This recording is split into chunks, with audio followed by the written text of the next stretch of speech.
talking about blue zones, and I did the research on the blue zone in Sardinia.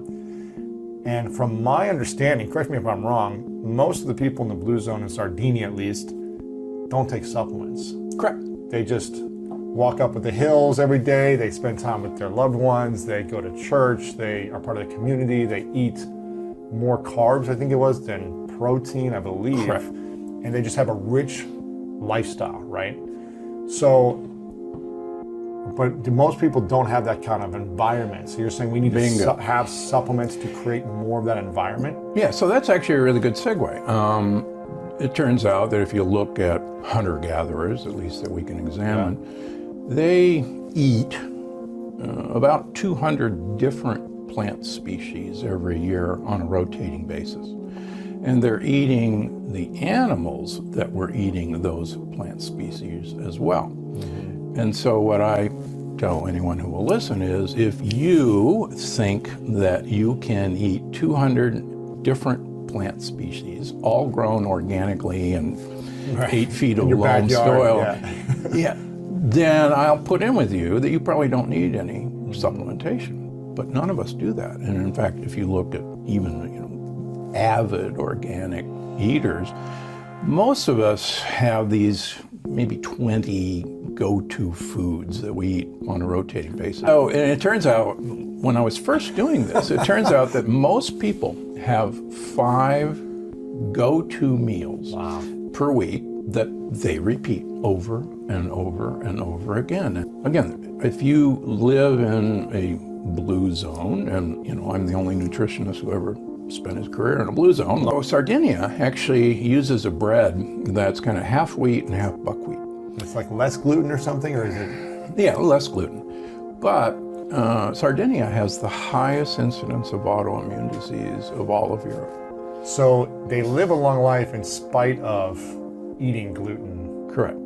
Yeah. It's for the other factors of lifestyle, of community, of exercise that keeps them living a longer life. Right. Plus, they're not taking antibiotics at every turn. They're not taking ibuprofen for pain that blows holes in your gut wall. They're not, they're getting up with the sun. They're going to bed with the sun. So there's lots of factors. They drink, Sardinia uses 1 liter of olive oil per week. They're one of the blue zones that do that. Which is something you believe in. Which really makes up for a lot of mischief.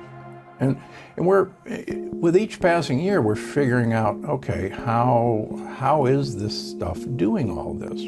I'll give you another example. So the Cleveland Clinic a few years ago discovered a chemical called TMAO that I write about in all my books that they say damages blood vessels, really damages it, hurts them. And they have a bunch of papers that show it. And they proved that TMAO is manufactured by gut bacteria eating animal proteins, certain animal proteins, and breaking it down into TMA, and then it goes to your liver and makes TMAO. So they found some vegans, and vegans didn't have any TMAO in their bloodstream. They go, oh, look at that, isn't that cool? Here, vegans, we want you to eat some animal protein, and they got some of them to agree. Wow. And let's see if you make TMAO. And lo and behold, they didn't make TMAO. So they had a different set of gut bacteria. So they said everybody should be a vegan. Well, that didn't go over well. So one of their researchers, to their credit, said, wait a minute, the Mediterranean diet, not a lot of heart disease, and they're eating salamis and they're eating cheeses. What's with that? So I said, hey, that's a good question. So they found that there is a compound, I may get it quite wrong, but it's 1,1,3-dimethylbutanol that paralyzes bacteria. The enzyme system. Good bacteria or bad? It doesn't matter. Just paralyzes their enzyme system so they can't make TMAO, even if you fed them meat. TMAO is bad. Is bad, according to Cleveland Clinic. Okay. So they said, well, where is this chemical? And it turns out it's in olive oil, it's in red wine, and it's in balsamic vinegar. So they went, wow, there's this chemical in these foods that are native to the Mediterranean diet That kills the TMAO that or that blocks prevents TMAO from being made. it? Interesting. And It's olive oil. Olive oil, red wine, and balsamic vinegar. Interesting. The point of all this is holy cow. There are components of, a really healthy diet that's preventing, if you believe the Cleveland Clinic, the manufacture of this compound, even though you're eating meat. Again, in the longevity paradox, I think what's missing in the discussion of blue zones is not the commonality of foods that they eat, because they have wildly different diets. I mean, the Okinawans eat 85% of their diet is sweet potatoes. Yeah. And they have very little fat, and whatever fat they have is actually pork fat, lard. And they eat very little rice, and they eat very little soy, and the soy they do eat is miso, is fermented. So to say a blanket statement, all the blue zones eat grains and beans is actually not true. Sardinia uses, a liter of olive oil a week. They put it on their bread, on their pasta. The only purpose of food is to get olive oil into your mouth. Correct. Right. A liter of olive oil a week in Greece. So a very high fat diet. And so the difference, I think, in all the blue zones is that all of these blue zones, including Loma Linda, have very little animal protein as a part of their diet. And the Adventist Health Study, which has been ongoing for a very long time, looking at the factors in longevity in the Adventists, who are, the longest living people in the United States. Is that Loma Linda? Yeah, Loma Linda. Yeah.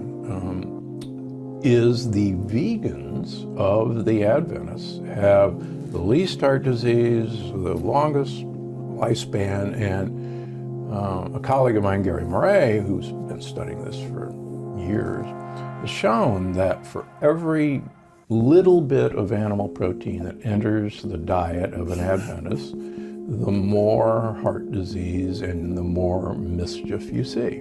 Look at large studies, there is an association with red meat and increased heart disease. It's not that red meat has any evil substance in it, it's this dumb sugar molecule. And So it's a molecule within the red meat yeah, it's in all the blood vessels in the red meat. that will attack your That you will make a antibody to because it's foreign. attack against it. And then you'll attack your own blood vessels. And what happens when you attack your own blood vessels? Inflammation. And then the cholesterol comes and you get a callus and then you have Gotcha. heart disease. What about all the people that swear by the carnivore diet and eating more meat, and this is actually what's going to make you leaner and your skin's going to clear up? There are some people that swear by that research. And unfortunately, some people credit me as the father of the carnivore diet. Because the carnivore diet is eliminating all forms of plant material which have lectins. Interesting. And Paul Saladino said, "You're the guy who started me down this path. You couldn't eat all these plants, so I gotta eat meat." Yeah, it's obvious that plants hate us. You were right. There's not a good plant in the world. You're wrong about that. You can't be too careful, and if you just eat meat, you'll be fine.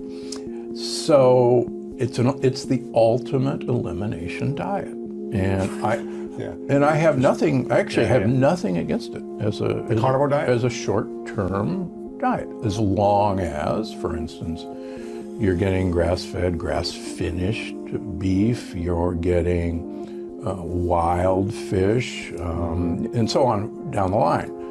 What I have a problem with is, first of all, there is no society, long-lived society, that has followed a carnivore diet.